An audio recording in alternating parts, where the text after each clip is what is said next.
आज मैं आपको बताता हूँ रामचरितमानस के कुछ मुख्य बातें जो आपके जीवन में जरूरी है समझना। चलो शुरू करते हैं। पहला श्लोक। मनुज करम ही कवन न करही, सुर नर मुनि सब के हिन न डरही। अर्थात मनुष्य से कोई भी कार्य हो सकता है। देवता, मनुष्य और ऋषि भी गलती कर सकते हैं। इससे सीख मिलती है, गलतियां सभी से होती हैं, परंतु उन्हें स्वीकार करके सुधारना चाहिए। दूसरा श्लोक। भय बिनु होई न प्रीति, अर्थात जहाँ भय नहीं होता वहाँ सच्चा प्रेम भी नहीं पनपता। इससे सीख मिलती है, सम्मान और मर्यादा बनाए रखने के लिए अनुशासन जरूरी है। तीसरा श्लोक। जो सुख लवत राम समाना, सो सुख लभई न संसृति जाना। अर्थात जो सुख श्री राम के नाम में है वह संसार के किसी भोग में नहीं। इससे ये सीख मिलती है, आत्मिक शांति बाहरी साधनों से नहीं मिलती। चौथा श्लोक। परहित सरिस धर्म नहीं भाई, पर पीड़ा सम नहीं अधमाई।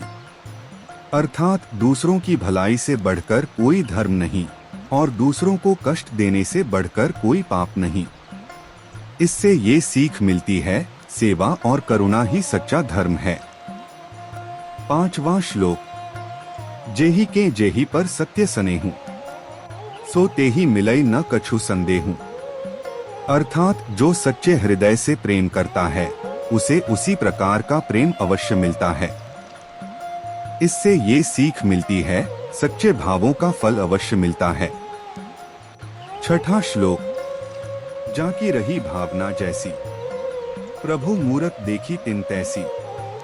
अर्थात जैसा भाव होता है भगवान उसी रूप में दिखाई देते हैं। इससे ये सीख मिलती है, भगवान को देखने के लिए मन का भाव मुख्य होता है। सातवां श्लोक। दया धर्म का मूल है, पाप मूल अभिमान। अर्थात दया धर्म का मूल है और पाप का मूल अभिमान है। इससे ये सीख मिलती है, अहंकार छोड़कर विनम्र बनो। आठवां श्लोक। बिनु हरि कृपा न मिलहि संता। अर्थात बिना भगवान की कृपा के संतों का मिलना कठिन है। इससे ये सीख मिलती है, संत और सद्गुरु का सानिध्य दुर्लभ है। नौवां श्लोक। बोल ही मधुर बचन जब कोई, मन हर्ष जेहिन सुनत सुख होई। अर्थात मधुर वाणी बोलना ऐसा गुण है जिससे सभी प्रसन्न होते हैं। इससे ये सीख मिलती है, मीठे वचन बोलने से रिश्ते सुदृढ़ होते हैं।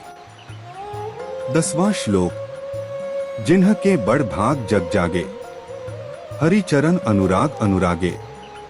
अर्थात जिनके बड़े पुण्य होते हैं वही भगवान के चरणों में प्रेम पाते हैं।